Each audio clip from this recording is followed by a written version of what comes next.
Hey guys, I just got done with Monday's show, and I'm gonna do a quick recap of what we went over. What you're looking at here is a combination of pieces that I put together. I call it what do I call it?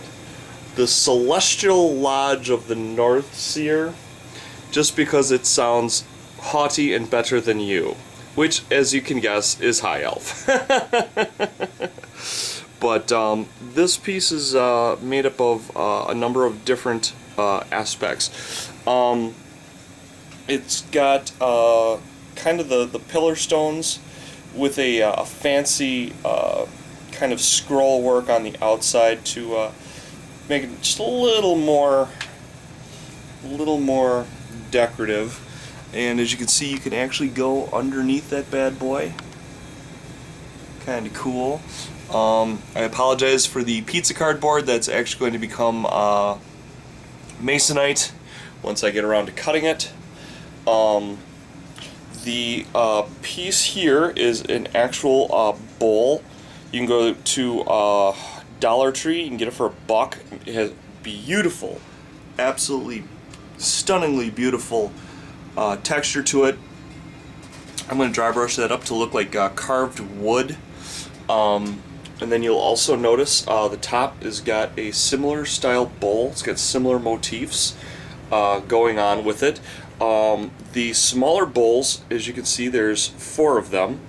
4 of them go for $1 as well. And then this guy right here goes for $1 as well.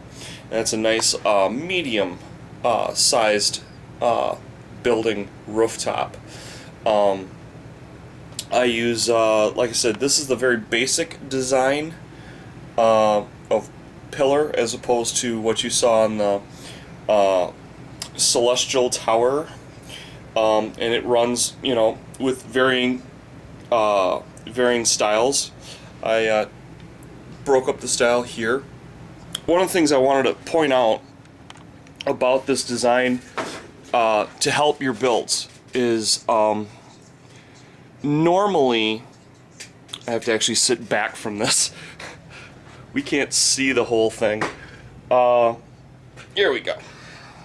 Because it's a layer thing.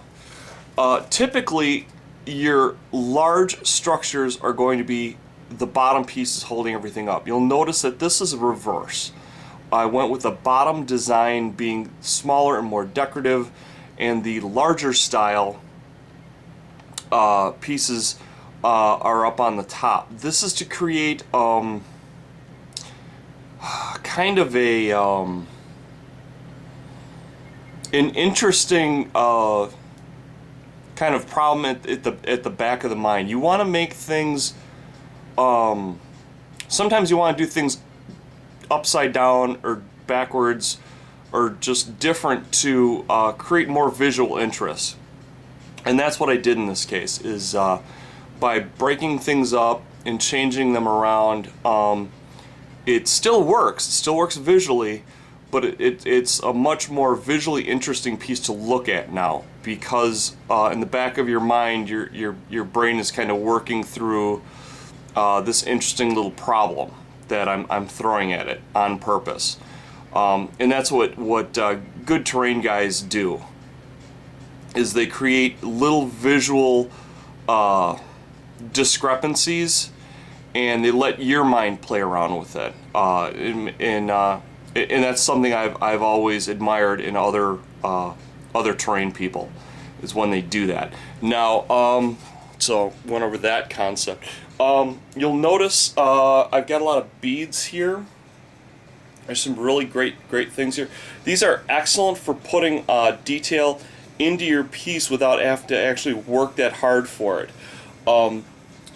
It makes it a lot more visually interesting, as you can see, and I have to hot glue it down. That's all I got to do.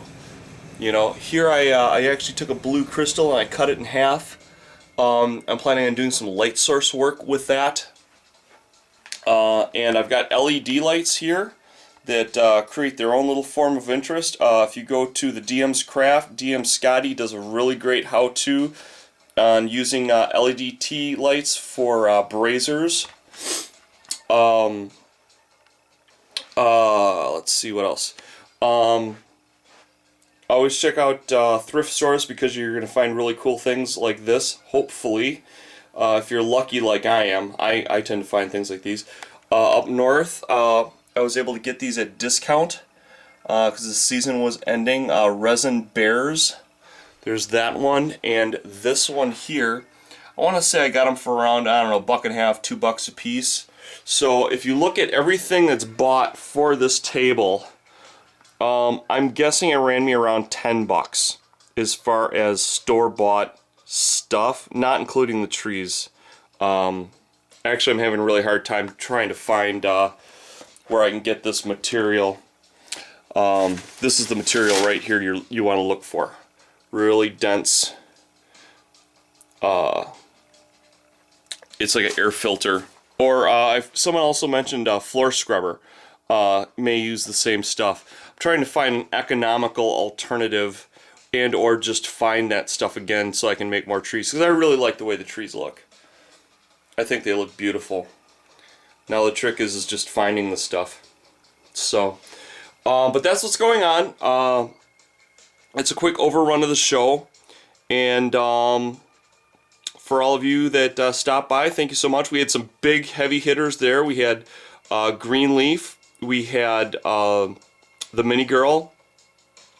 So super happy. I kept on hearing about Mars there. I don't know Mars's handles, but if that's Voices of Mars, thank you so much for stopping by. You know, we have an incredible community here. We got incredible skill sets, talents that share everything with us. So please, you know, appreciate them. Look them up, subscribe, and you know, take the lead. Become one yourself. You know, the Kamloopian started me out, and look where I've grown to. You know, hopefully I can have a hand in inspiring others, and they can become far bigger and better than I'll ever be. So, love you guys. Take care. Have a great day. Bye-bye.